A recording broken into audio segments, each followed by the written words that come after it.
Hello! This video is a sequel to my previous video which described the balance history of Raven in Guilty Gear Xrd. You should watch that video first if you have no idea what this is. In that video I described Raven's strong and weak points, and I briefly mentioned his forward dash. Raven's forward dash is an extremely important part of his moveset and one of his most defining traits. I will be discussing its behavior and implications, as well as potential changes to make it less polarizing. Raven's forward dash has slow startup, then becomes completely invulnerable and mostly invisible for 17 frames. During this time he gains the fastest acceleration in the game and very high top speed. It looks like a teleport, but it's not. Raven cannot cross up his opponent, and he does travel through the space in between the start and end. He can act out of his dash exactly the same as any other character. If he FD breaks, the dash has an extremely small window where Raven can be hit. If you're using a button box controller or a gamepad with Last Wind's SOCD cleaning, the dash can actually be unpunishable. The reason it works like this is due to how dashes work in Guilty Gear. Raven stops dashing and loses his invulnerability as soon as he stops holding forward. Dashes in Guilty Gear have skid time at the end, during which the character cannot block or throw, but can cancel into almost anything else, including faultless defense. This is why short dashes in Guilty Gear often end with an FD break, either for a throw or just to advance in neutral. Essentially, dashing forward over short distances is safer if you FD to stop your dash, because there's less time where you're vulnerable and less time where you're moving forward. This is similar to bulldogging in Street Fighter. Unlike some other games, dashing is not its own action in GG. You are simply moving forward and thus cannot block because you're holding forward. Contrast with a game like Under Night, where you can dash, then hold back, and your character will move the entire initial distance of the dash while holding backwards and blocking if anything hits him.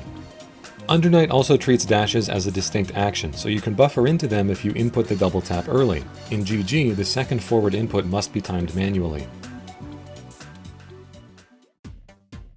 There are many characters in many games that have invulnerable advancing attacks. Slayer has a teleport dash that's invulnerable, invisible, and can cross up, for instance. However, Slayer's dash only has two distances it can travel and has recovery, which makes it substantially riskier to use in neutral. If we compare Raven's dash to advancing moves in other games, we can see that many of them often have limitations or risks. Being in counter hit state. Having lots of startup and recovery with unique animations. Being tied to a resource.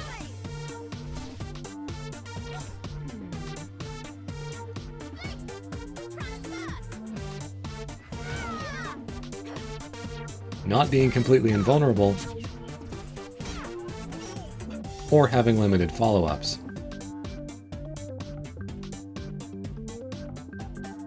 Raven's dash is notable for having none of these restrictions.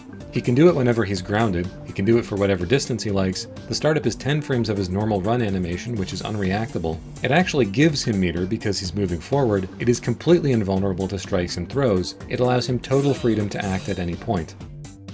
Raven can FD break at any time, so punishing his dash is difficult unless you have a low commitment move with lots of active frames, like May's Dolphin or Faust's Drill. This means he can whiff punish almost anything from half screen or farther because he's invincible. If he's wrong, he can just keep running or FD break to save himself.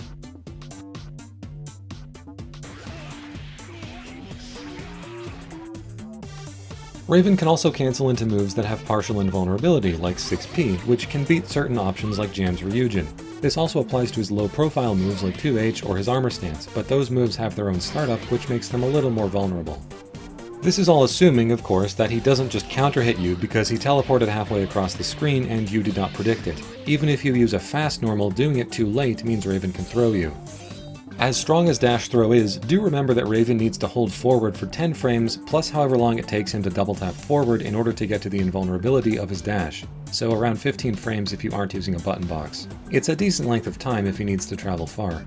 The dash is not necessarily strong because of how fast it is. Dashing and throwing someone at max distance will take about 30 frames. People don't usually stand still for that long in Guilty Gear.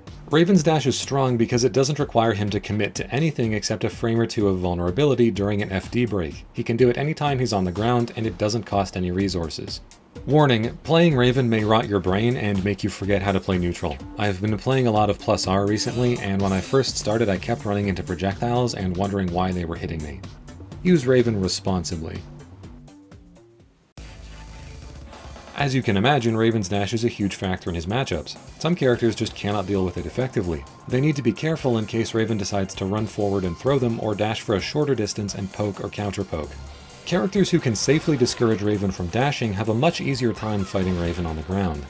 Characters who can spend a lot of time in the air are also generally poor matchups for Raven because they can avoid his dominant area, ground footsies. Pixie characters force Raven to chase them into the air where he is slower and clunkier than most characters. Consider Milia. She can move forward and attack any point on the screen with 2 very fast air dashes. Raven, for all his great air options, cannot simply air dash forward.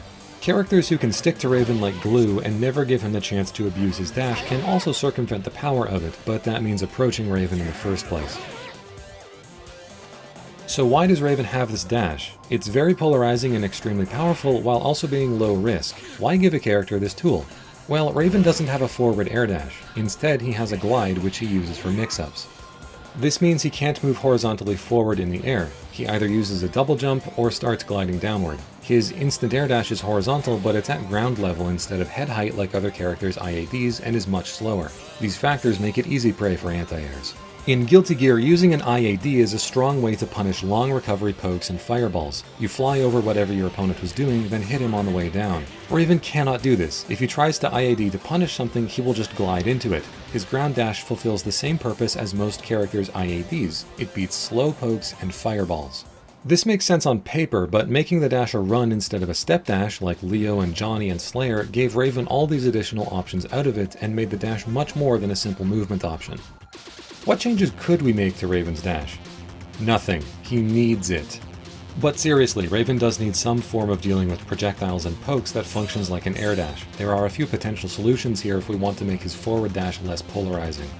Make his glide faster, which would enable him to triangle jump faster as a poor man's IAD. I don't think this is a good idea since it would make his mix-ups even better than they already are, and Raven does not need that. Give his dash less invulnerability or a slower startup or slower movement. Weaken it in some way. This could work and would probably make him more normalized, but I don't think it would change what makes the dash polarizing. Characters like Kai and Venom would still struggle to control Raven with pokes. Characters like Faust would still be able to check Raven's dash with low commitment. Have purple health drain off his health bar while he's invulnerable. This type of change would attach a cost to the dash beyond the sliver of meter he needs to use for an FD break, similar to many other characters who can trade life for other resources.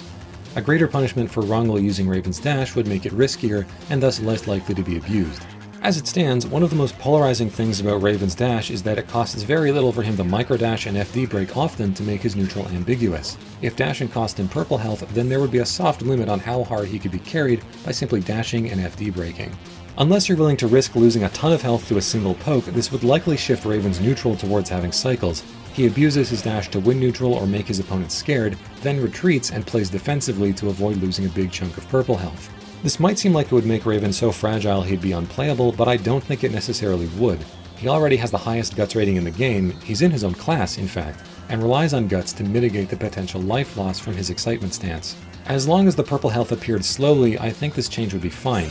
If Raven won neutral with his dash, he would be almost guaranteed to get his life back between the time spent doing a combo and any Okizeme afterwards. Raven's design conceit is that he lacks a forward air dash. In an air dasher like Guilty Gear, this naturally makes him a polarizing character. I think there are steps that could be taken to make Raven less polarizing, but crazy character mechanics have always been part of Guilty Gear's identity. Potemkin doesn't have any kind of dash, but he has ways of getting around the screen. These moves don't cover his weaknesses entirely, but they do give him something he can do against zoners. The same is true of Raven's dash. It could be improved and implemented in a better way, but shaving off a character's polarizing strengths in favor of homogenization is something that I do not want to see in Guilty Gear. I don't normally do this, but if you like this type of video, then please consider subscribing and enabling notifications or whatever. I think the kids call it ringing the bell. I don't put out videos too often, so subscribing is the best way to know when I upload something. Some people may be hesitant to subscribe because there's so much flotsam and sludge on YouTube, but I promise that I will only ever use this channel for videos I enjoy making. Fighting game videos with a focus on Guilty Gear. I will not turn into some facecam YouTuber playing Minecraft and Among Us with children. I will not waste your time with meaningless fluff. I will not do this, or this, or this. I really don't care if my videos get 50 views or 50,000. If that sounds fair, then I think subscribing is fair too. Anyway, thank you for watching. I know my videos take a long time and I appreciate your patience. I have a lot of video ideas and I will make them, even if it takes a while.